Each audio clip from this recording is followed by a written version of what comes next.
Reader और sugar monitoring card का आविष्कार करने पर पूरे देश में प्रथम आने वाली छात्रा को फरीदाबाद के पुलिस कमिश्नर विकास अरोड़ा ने बधाई दी है और अपने कार्यालय में बुलाकर उनसे मुलाकात भी की।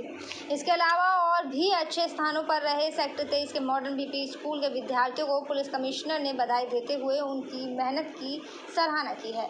इस मौके पर फरीदाबाद के जिला उपायुक्त जितेंद्र यादव भी मौजूद रहे। पुलिस कमिश्नर विकास अरोड़ा उन बच्चों से मिले जिन्होंने बेंगलुरु में आयोजित टेम्परेचर रीडर और शुगर मॉनिटरिंग कार्ड का आविष्कार करने की प्रतियोगिता में प्रथम स्थान प्राप्त किया।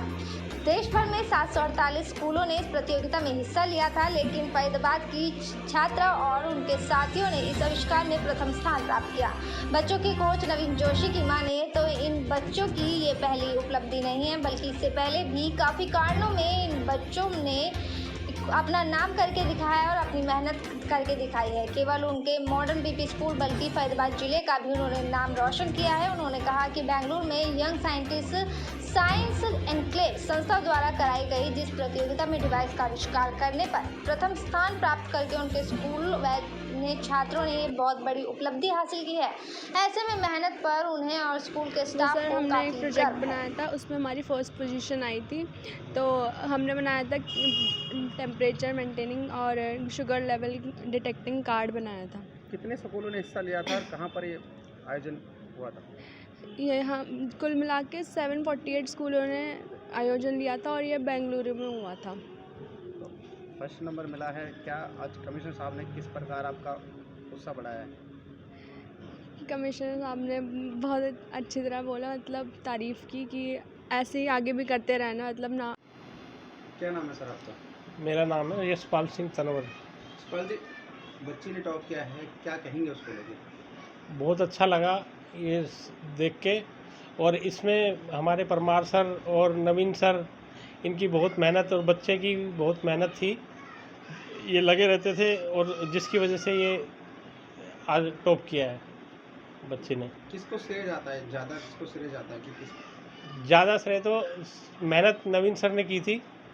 बच्चे के साथ ये बार बार कॉल आती थी और कभी ये बच्ची कॉल करती, कभी वो, और कभी स्कूल में काफ़ी टाइम लग जाता था। तो इस काफ़ी मेहनत है प्रवीण सर की, नवीन सर की। और आपको बता दें कि फरीदाबाद के अजरौंदा मेट्रो स्टेशन के पास संदिग्ध सूटकेस मिलने से इलाके में हड़कंप मच गया। मामले की जानकारी मिलते ही CISF और पुलिस विभाग के अधिकारी मौके पर पहुंचे और संदिग्ध सूटकेस को खोला। पुलिस के मुताबिक सूटकेस में कोई भी संदिग्ध सामान नहीं मिला। संदिग्ध सूटकेस मिलने के बाद हड़कंप मच गया था। किसी ने इसकी सूचना पुलिस को दी और आनन फानन में CISF और पुलिस के जवान मौके पर पहुंचे और प्रत्यक्षदर्शियों के मुताबिक देर शाम अचानक पुलिस और CISF के जवान अजरौंदा मेट्रो स्टेशन के पास जा पहुंचे। वहां पर एक संदिग्ध सूटकेस मिला था, जिसके कारण वो वहां पहुंचे, जिसको देखते हुए बम निरोधक दस्ते को भी बुलाया गया। प्रत्यक्षदर्शियों के मुताबिक शाम को उन्होंने अचानक एक सूटकेस को रखा हुआ बीच सड़क पर देखा, जिसके बाद पुलिस को इसकी सूचना दी गई। पुलिस के मुताबिक बम निरोधक दस्ते ने संदिग्ध सूटकेस को खोला और उसमें कोई भी ऐसी संदिग्ध वस्तु नहीं मिली है। उसमें सिर्फ कुछ कपड़े और कुछ चाबियां मिली थी। सर, क्या मामला था जो बैग मिला? ऐसा है कि लावारिस बैग था, कोई छोड़ गया उसको, ये अपना सर्विस रोड पे। वहाँ जो है पब्लिक ने जो है रोड़ा मचा दिया। अपना CISF स्टाफ भी गया वहाँ, हमारे पास भी पहुँच गया, हम भी आए, SHO सेंटर भी आया और अपने ACP साहब अपना महेंद्र वर्मा जी भी आए, लेकिन उसको खोला तो उसको कुछ नहीं ऐसा सामान मिला। किस तरह से खोला गया था बैग को? उसको जो है उन्होंने ही खोला है, तो ये वही बताओगे। ब्लास्ट किया? हाँ, ये पता नहीं ब्लास्ट किया करके खोला, कैसे खोला। अच्छा, हाँ। तो क्या इन्फॉर्मेशन क्या मिली थी? इन्फॉर्मेशन लावारिस बैग पड़ा है, हो सकता है इसमें कोई वैसी चीज़ ना हो, इसलिए जो है सब। तो खबर इस तरीके की आ रही है कि ब्लास्ट करके उस बैग को खोला गया। हाँ, उसको जो क्या है क्या मिला उसके अंदर? उसको जो है बम डिस्पोजल वालों ने खोला है। अपना CISF से बम डिस्पोजल वाला आए थे, उन्होंने खोला। अच्छा, पता लग पाया कौन अधिकारी मौके पर पहुंच गए थे? कौन कौन पुलिस अधिकारी अपना ये नीचे चले गए। उसके बाद में उसकी सूचना मेट्रो वालों को दी, CRP वाले आए, उन्होंने 15 सेक्टर की पुलिस को फ़ोन करा, वहाँ से इंचार्ज सहित वो पुलिस आई। पुलिस वालों ने आने के बाद में उस रेडियो को एरिया को पूरे को रेड अलर्ट कर दिया। उसके बाद में क्या हुआ, किस तरह का रेड अलर्ट में उन्होंने बिल्कुल मतलब वहाँ किसी भी आदमी को नहीं भटकने दिया, जैसे कोई भी उस तरफ या इस तरफ किसी को नहीं आने दिया। और उसके बाद में फिर जो है ये बम दस्ते वाली गाड़ी मेट्रो वालों की आई, उन्होंने मशीन वगैरह लगाई, चेकअप करा। फिर उन्होंने बोला कि इसके अंदर कोई खतरा है, तो दोनों तरफ का पूरा रोड बिल्कुल बंद कर दिया, पूरा ट्रैफिक चाक चौबंद कर दिया। और हमारे भी पंप बंद करा दिया, हमारे पंप पे जो गाड़ी थी सब निकाल दी, जो हमारे टैंकर वगैरह थे सब बाहर कर दिए। अपनी गाड़ियों को भी वो आगे ले गए, जो 15 सेक्टर की थी या बम वाली थी, सब पंप से आगे ले गए, मतलब करीब 500-700 मीटर आगे ले गए। उसके बाद में वो बम उन्होंने रिफ्यूज करा, तो काफ़ी तगड़ा ब्लास्ट हुआ। अब उन्होंने अपना करा या उसमें बम फटा, वो ब्रीफ केस पूरा उड़ गया। उसके बाद में उन्होंने वहाँ पर देखा और फिर मौसम और किस कदर लोगों पर कहर बरपा रहा है, कौन कौन सी नई बीमारियां लेकर आ रहा है, इसके बारे में आपको बताएंगे। आपको बता दें कि बदलते मौसम में लोगों से एहतियात बरतने की अपील की जा रही है, क्योंकि जिले में अभी तक 15 डेंगू के मरीजों की पुष्टि की जा चुकी है। बारिश के मौसम के चलते फरीदाबाद के नागरिक अस्पताल में वायरल फीवर के मरीजों की संख्या तेजी से बढ़ रही है। जहाँ पहले 100 के करीब वायरल फीवर के मरीज आम दिनों में आ रहे थे, तो वहीं अब ये संख्या बढ़कर 150 के करीब पहुँच गई है। और वायरल फीवर का असर बड़ों पर भी नहीं बल्कि बच्चों पर भी देखने को मिल रहा है। लगभग 125 से लेकर 150 के करीब बच्चों की संख्या पहुंच चुकी है, जो कि रोजाना अपने को दिखाने आ रहे हैं और वायरल फीवर से गुजर रहे हैं। स्वास्थ्य विभाग ने सभी लोगों से एहतियात बरतने की अपील की है। स्वास्थ्य विभाग का मानना है कि इस मौसम में वायरल फीवर के मरीजों की संख्या तेजी से बढ़ रही है, क्योंकि बरसात के मौसम के चलते लोगों को सर्दी जुकाम में बुखार होना आम बात हो जाती है। लेकिन ये बीमारी भी कई बार घातक साबित हो सकती है, इसलिए सभी को सतर्क रहने की जरूरत है। डॉक्टरों ने लोगों को हिदायत दी है कि वो अपने घरों के अंदर और बाहर पानी खड़ा ना होने दे, ताकि उनमें मच्छर ना पनप सके। मरीजों की संख्या बढ़ने के चलते अस्पतालों के पंजीकरण खिड़की से लेकर पोस्ट डालने की खिड़की तक भी भीड़ नजर आ रही है। इधर वायरल फीवर के मरीजों का इलाज करने वाले डॉक्टर के बाहर भी भारी संख्या देखी गई। मौसम में ये केसेस आमतौर पे वायरल वगैरह ज़्यादातर होता है, खांसी जुकाम और दूसरे इस टाइप के सीजनल प्रॉब्लम है ये। हमारे पास वायरल के केसेस तो आ रहे हैं, करीब 100-150 के करीब केसेस आ जाते हैं मेडिसिन और पीडियाट्रिक ओपीडी में। तैयारियां हमारी दोनों के लिए ही हैं। डेंगू के लिए हमारा आइसोलेशन वार्ड भी है, और जहां कहीं संदेह होता है उसके टेस्ट भी हम कराते रहते हैं, दवाइयाँ भी सब उपलब्ध हैं। कोविड की बात करें तो उसके लिए भी हमारी तैयारियां पूरी जोरों पे हैं।